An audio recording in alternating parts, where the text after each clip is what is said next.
The divorce papers were already signed before I discovered the truth.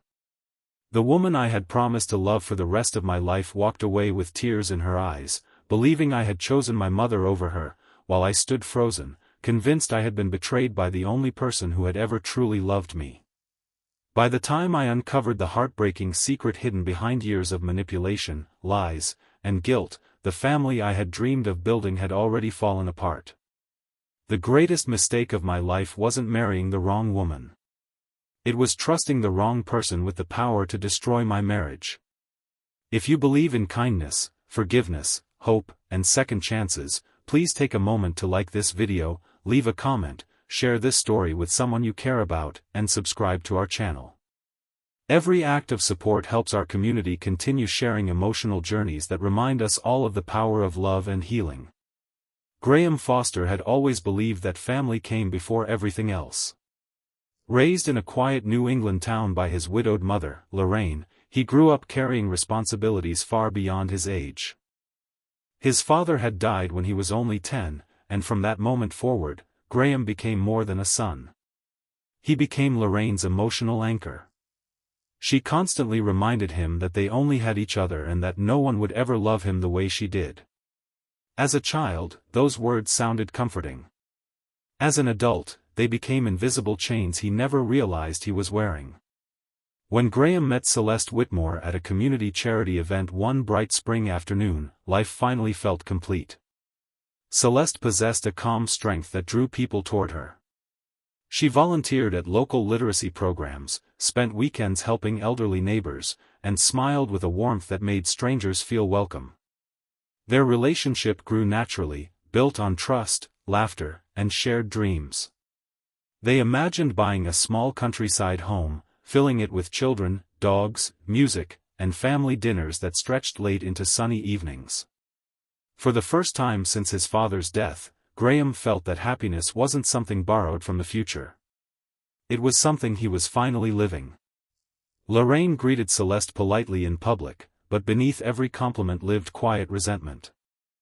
She watched her son's attention slowly shift away from her and toward the woman he loved. Instead of celebrating his happiness, she viewed it as abandonment. She never shouted or openly insulted Celeste. Her strategy was far more dangerous. She mastered small doubts planted carefully over months. She questioned innocent decisions, exaggerated harmless misunderstandings, and constantly suggested that Celeste wasn't truly committed. Graham dismissed the comments at first, believing his mother simply needed time to adjust. He couldn't imagine that someone who loved him would deliberately sabotage his marriage. The wedding was held on a beautiful summer afternoon beneath towering oak trees surrounded by family and friends. Sunlight filtered through the leaves while laughter echoed across the garden. Everyone saw two people deeply in love beginning a life together. Lorraine smiled through every photograph, embracing Celeste warmly whenever cameras appeared. Yet behind closed doors, she quietly whispered that marriage changes people and warned Graham that wives eventually replace mothers. Those words settled into the corners of his mind without him realizing it. During the first year of marriage, life seemed peaceful. Graham advanced in his engineering career while Celeste opened a small children's reading center that quickly became beloved throughout the town. They worked hard, supported each other's ambitions, and dreamed about starting a family. But Lorraine increased the frequency of her visits, always arriving unexpectedly during the daytime with homemade meals, unsolicited advice, and carefully timed observations. If Celeste looked tired after working long hours, Lorraine suggested she was losing interest in the marriage. If Graham came home late because of work, Lorraine implied Celeste didn't appreciate his sacrifices. Tiny moments that should have disappeared became evidence in a story Lorraine quietly wrote inside her son's heart. One afternoon Graham arrived home early after a cancelled meeting and found Lorraine sitting alone in the living room with tears streaming down her face. She insisted Celeste had asked her not to visit anymore and claimed she had been treated like an unwanted burden. Graham felt shocked and hurt. When Celeste returned home carrying supplies for her reading center, she was confused by Graham's distant attitude. She tried explaining that she had only suggested setting visiting times because unexpected interruptions made balancing work difficult. Lorraine remained silent, allowing Graham to interpret everything through wounded emotions rather than facts. Months passed, and Lorraine's manipulation became increasingly sophisticated. She secretly deleted messages between Graham and Celeste whenever she borrowed his phone to help organize family photos. She intercepted birthday invitations from Celeste's parents, convincing Graham they had excluded him intentionally. She even mailed anonymous notes suggesting Celeste regretted marrying him. Every lie was small enough to seem believable yet powerful enough to erode trust one piece at a time. Graham never questioned how impossible many of the coincidences were. He simply believed his marriage was quietly unraveling. Celeste noticed the growing distance. The man who once shared every dream now answered questions with silence. His hugs became shorter. His smiles disappeared behind constant suspicion. She suggested marriage counseling several times, but Lorraine insisted counseling only benefited people looking for excuses to leave relationships. Graham believed waiting would somehow fix everything. Instead, every unspoken fear multiplied. Then came the day that shattered everything. Celeste excitedly prepared a surprise to tell Graham she was expecting their first child. She wrapped a tiny pair of baby shoes inside a gift box and waited for him to return home that sunny afternoon. Before he arrived, Lorraine unexpectedly stopped by. While helping tidy the kitchen, she discovered the gift and pregnancy test. Rather than celebrating, panic overwhelmed her. She convinced herself that a baby would permanently remove Graham from her life. Before Graham came home, Lorraine quietly took the pregnancy test and baby shoes, hid them in her handbag, and left without saying a word. That evening Graham returned exhausted from work. Celeste waited nervously, confused about where the gift had gone. She searched every room but couldn't find it. Graham interpreted her anxiety as strange behavior, especially after Lorraine called him later claiming Celeste seemed distracted and secretive.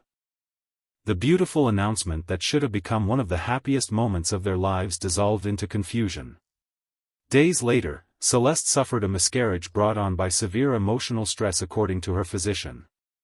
The devastating loss crushed her spirit. Instead of finding comfort in her husband, she found someone emotionally distant, convinced she was hiding things from him.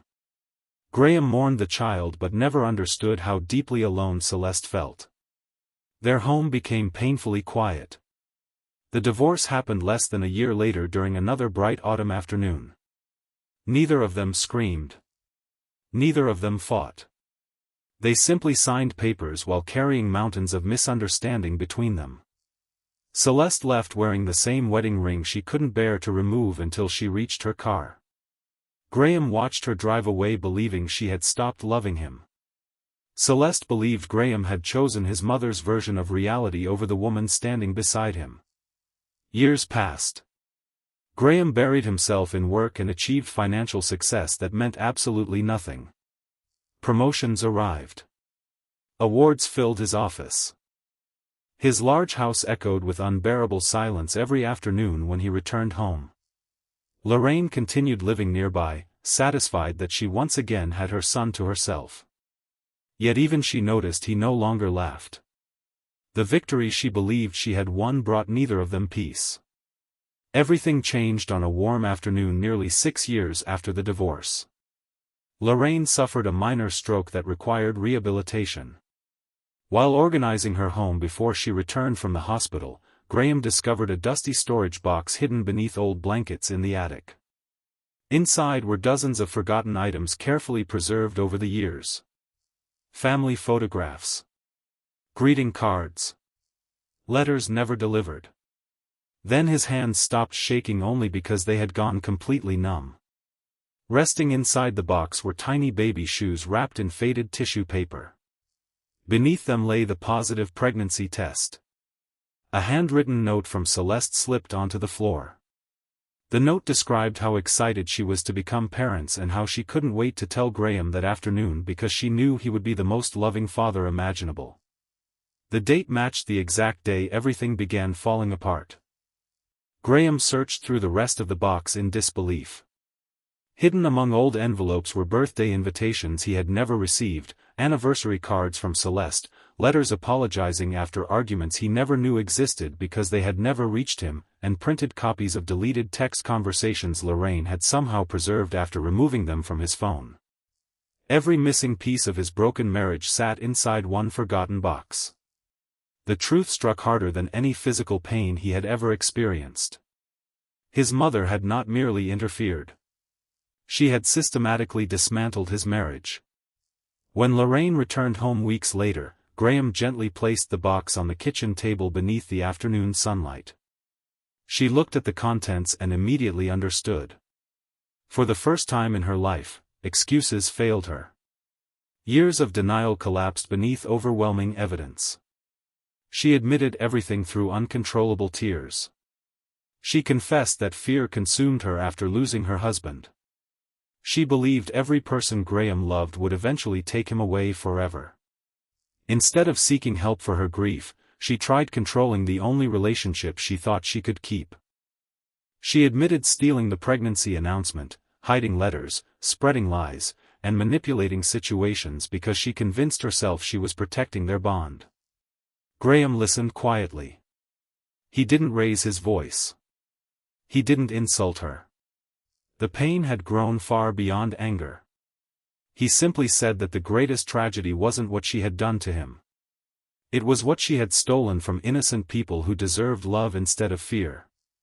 She had stolen a marriage, a child they never got to raise together, years of happiness, and memories that could never be recreated.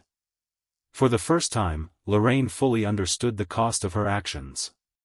Months later, Graham gathered the courage to visit Celeste.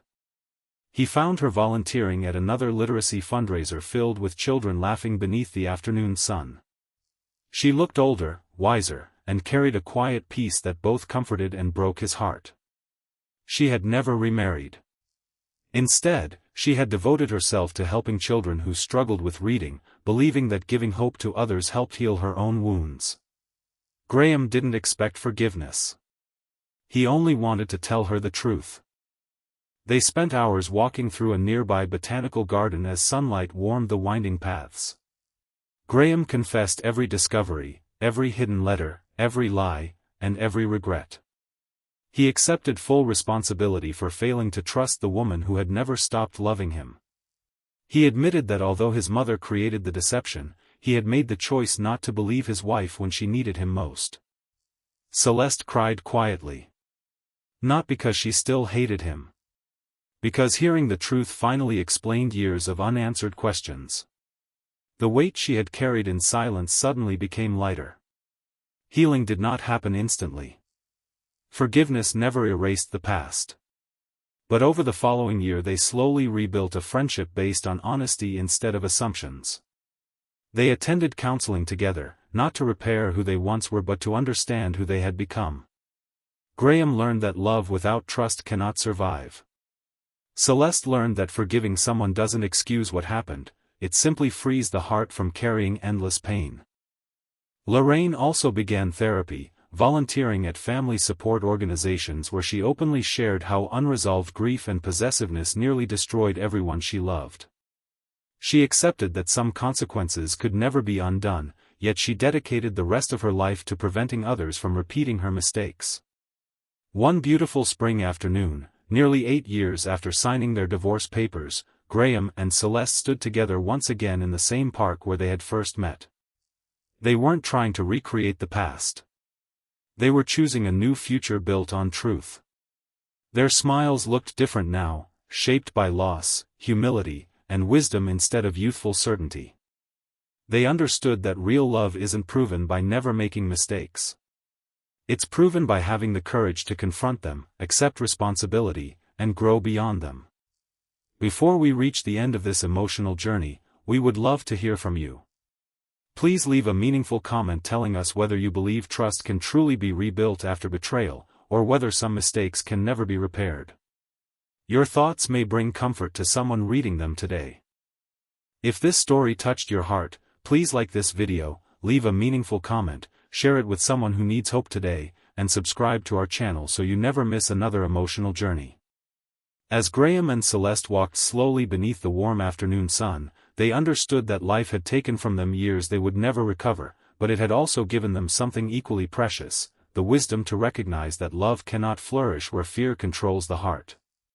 Families are meant to protect, not possess. Trust must be nurtured, not manipulated.